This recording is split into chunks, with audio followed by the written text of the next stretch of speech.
Guess you won't need my self-introduction. Oh, I spent so much time on it.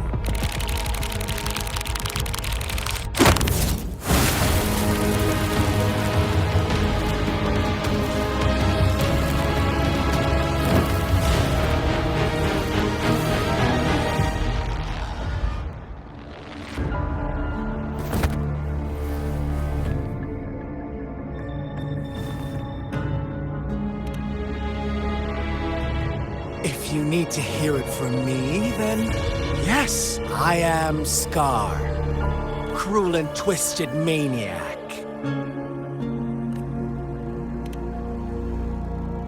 We deserve a meeting free of such disturbances, don't you agree? The girl, she's gonna sway your judgment. Aw, so you really care about her. Don't worry, I don't plan to make you hate me just yet. She is safe now. Well, let's just enjoy our time together for the moment. Forget about that irrelevant person, will you? I have a lot to share with you. To begin with, I heard you've lost your memories. So, it's true. That makes sense, given how fragile you were when you woke up, or I would have questioned the authenticity of those rumors. So you noticed. Oh, I am flattered. No need to be so on edge.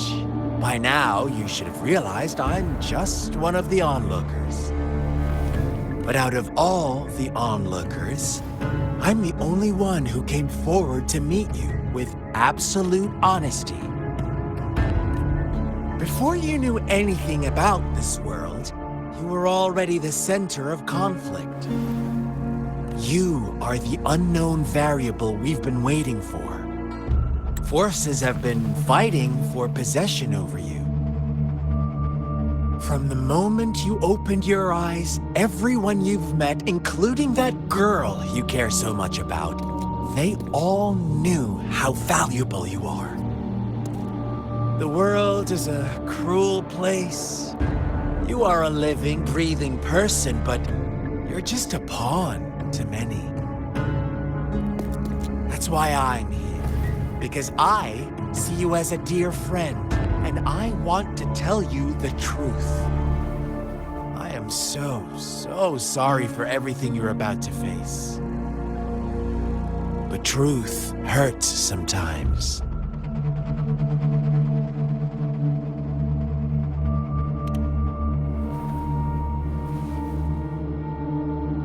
You could say I'm looking forward to your choice.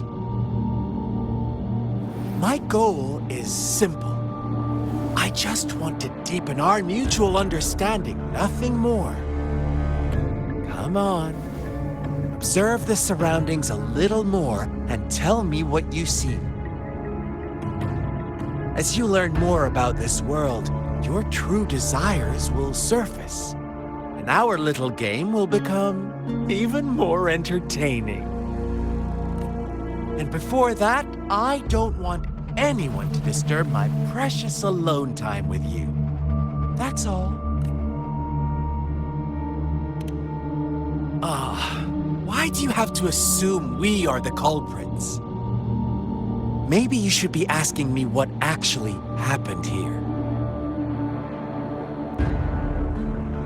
I won't tell you everything just yet. That's too boring.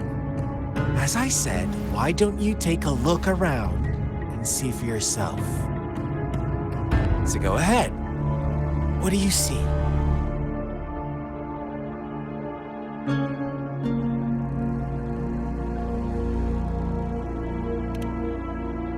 Bravo!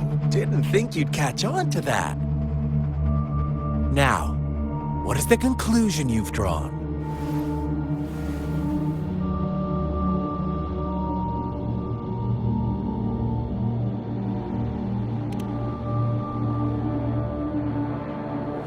I see you don't really trust those villagers. were right about you. You are indeed quite exceptional. I like it. Your keen observation, precise judgment, and accurate understanding of human nature. Let me give you a couple more tips. The truth is far more complicated than you think. First, who are the players in our tale? An innocent girl, a revered leader, and a flock of simple villagers. Next, what makes up our main plot? False devotion, fleeting kindness, collective deceit, senseless killings, and the one vulnerable soul pushed onto a path of destruction by the masses. Now, Rover, the story is yours to spin. I'm eager to hear your version after you've learned more.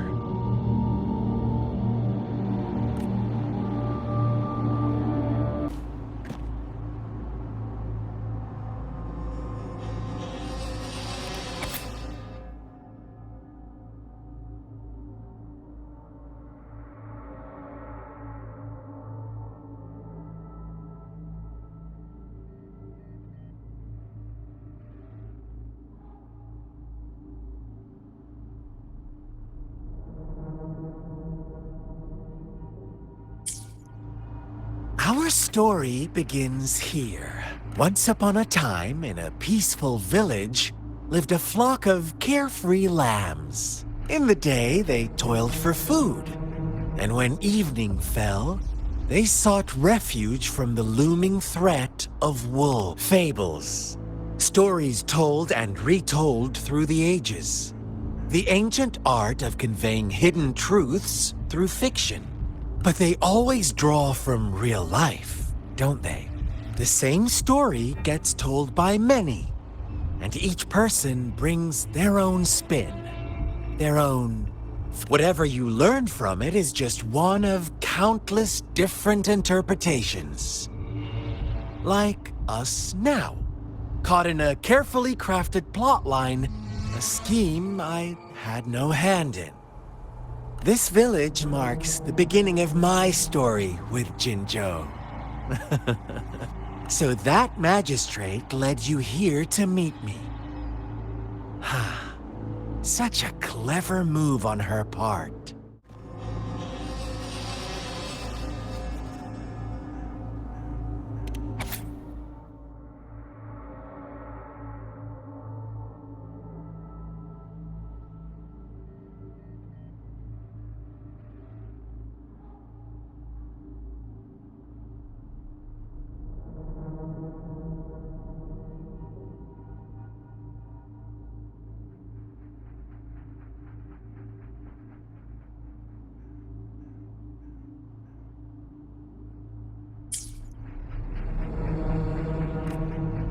One day, a shepherd visited the village.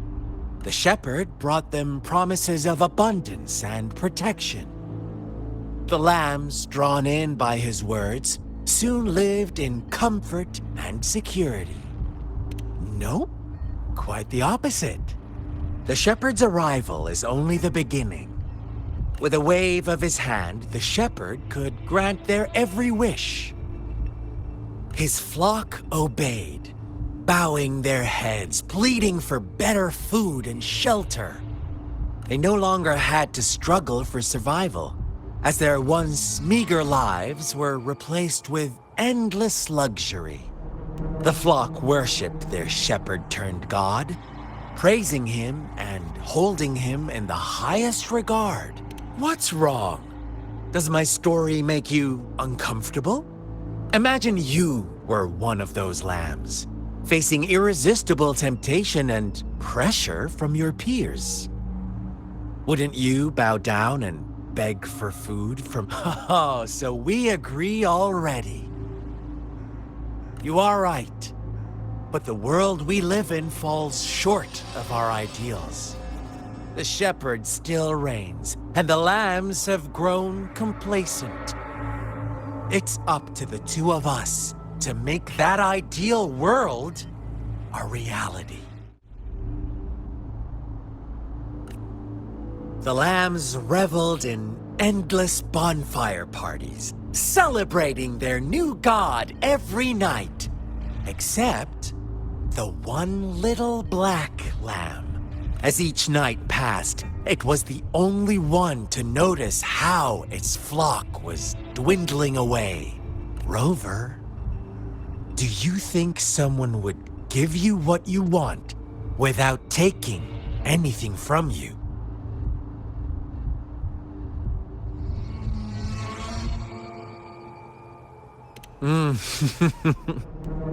I once believed that too. Thought as long as I paid a high enough price, I could get my desired outcome. But true equality is scarce, always has been. The world was never a fair place. Wouldn't you agree? To receive equal retribution, one must give more and more and more. When every wish comes with a hefty price, people weigh their options carefully. But when they can make someone else bear the price, they all rush to make more wishes. They don't consider they too may one day pay for another's selfish desire. Funny, isn't it?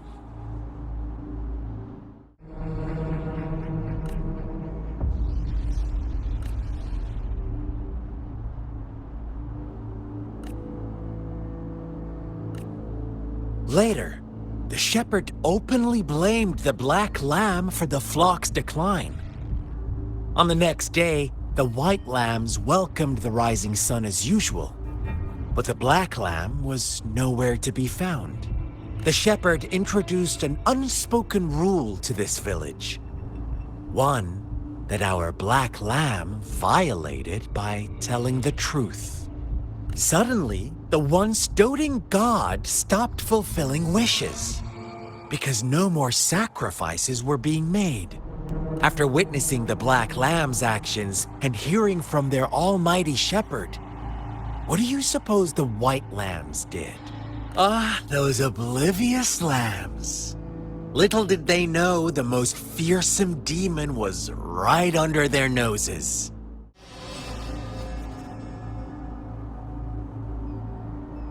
Well done. You didn't let any details slip. Now, I wonder, what is your takeaway from this story? Answer me and I'll reveal the truth of what happened. Who was the real culprit behind the diminishing number of lambs?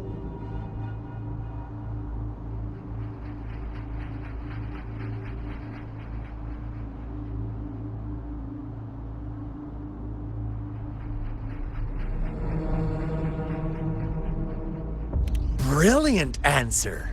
You saw past the obvious. The true culprit was not the shepherd, but the white lambs who chose to follow his rules. The shepherd never forced them into anything. He merely presented a choice, a possibility. No one would have been killed if they simply refrained from making those wishes. Now, my second question. What price did the lambs pay for their wishes?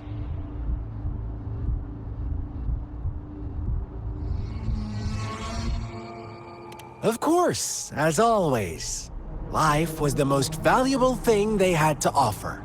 Here's my final question. What happened to the black lamb?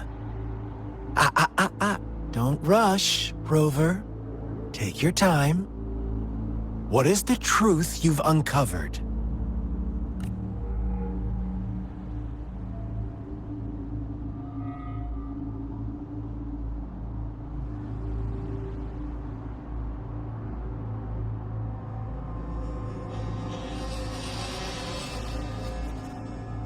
The shepherd was granting wishes by sacrificing the lives of lambs. The flock never found out about it. They were deceived to believe the black lamb was the culprit. Almost there, Rover. little lambs cowered and huddled in their village, terrified of the relentless wolf packs. Until a shepherd arrived, bearing the gift of wishes and providing shelter and sustenance. Slowly, the shepherd gained control over the flock, and the lambs lived contented lives. But this is not the end of our story. The shepherd found the solitary black lamb in his flock and offered to grant any wish it desired. In exchange, he wanted one of its companions as a sacrifice. The black lamb refused, and it was shunned by its flock, left without shelter or sustenance. After the black lamb's exile, more lambs continued to vanish. The shepherd then blamed the black lamb for breaking the rules. He withheld his wish-granting power as punishment.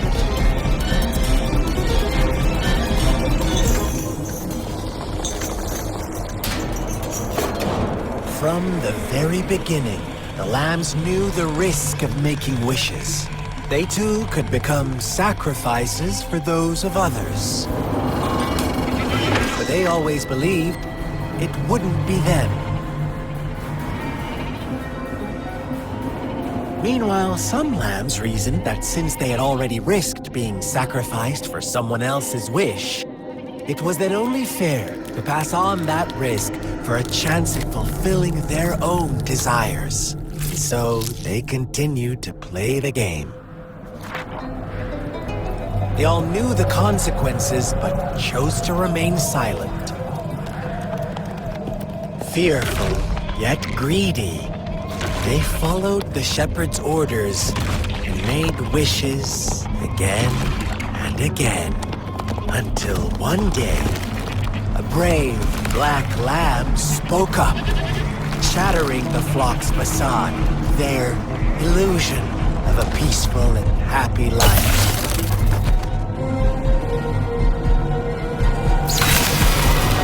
Black lamb got in their way, and that of the shepherd's greedy pursuit, sparking hatred in their hearts. Suddenly, they could no longer ignore the blood and ashes of past sacrifices littering the ground.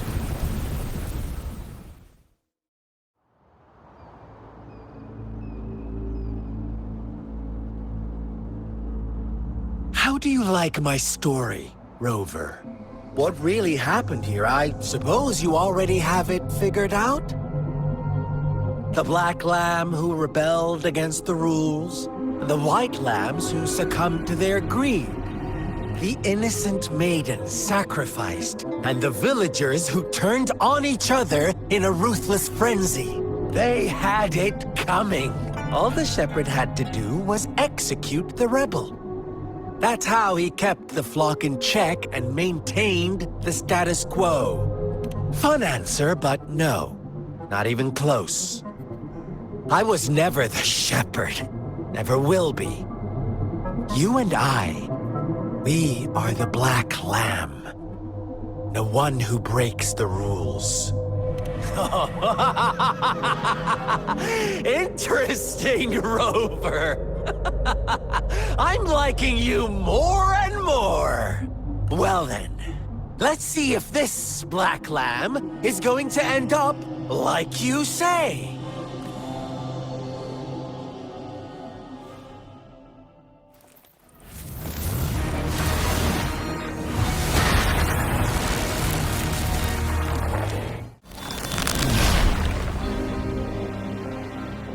Tell me, do you want to be the rule-setting shepherd or the rule-breaking black lamb? If a sane person manages to survive in a realm of lunatics, would you call them the last one of reason or the sole apostle? Think about it! The shepherd is not the preordained embodiment of truth. Once he is gone for good, the Black Lamb can reclaim the trust of its herd. And eventually, there will be none left to be victims or oppressors! Leave it to me.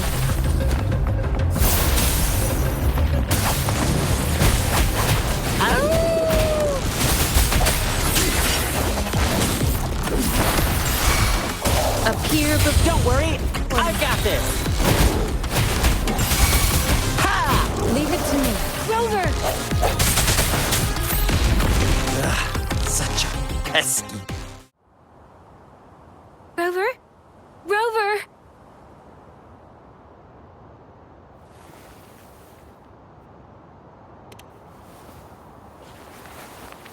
I shattered Scar's illusion. That should have injured him. Oh!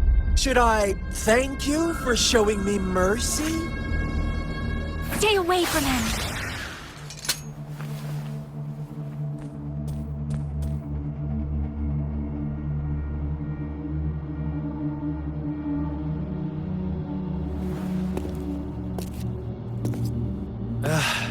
Didn't you promise to leave me some alone time with Rover? With one condition. I do hope you haven't let that slip from your mind. Don't let your improvisation trouble others. Look at you, rushing in to protect your precious, perfect movement. No worries. I know all the do's and don'ts. I don't need you to tell me what to do. Rover, it seems our happy little date must come to an end. But don't forget my sincere reminders. Let me know what you choose. An unexpected gift? An honest and open exchange? Or a highly risky gamble? The choice is yours. I know how smart you are. You won't make a hasty decision. We'll meet again in the not-too-distant future. They're gone. Should we go after them?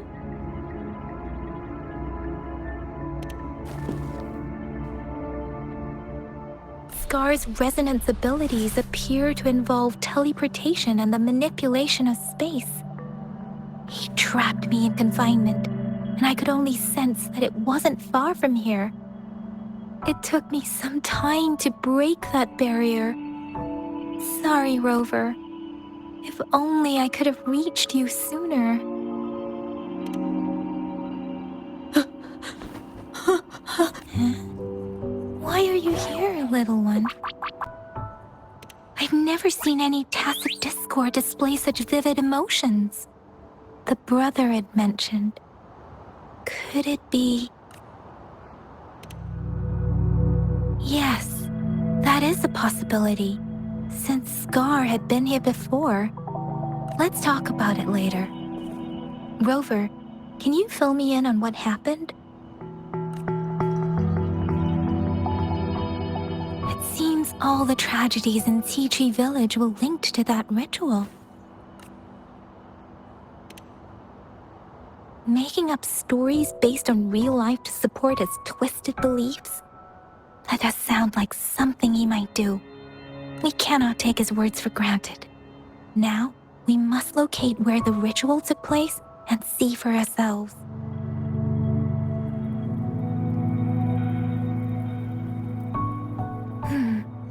What's the matter? Two distinct frequencies of tacit discords. I see. I can feel it in the streams. Over there. Follow me. In the south.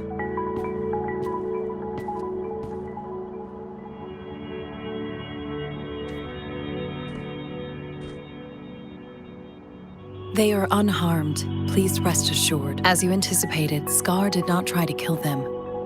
Yes, I stayed out of it like you asked. Is everything all right on your end? Please be sure to stay safe, my lady.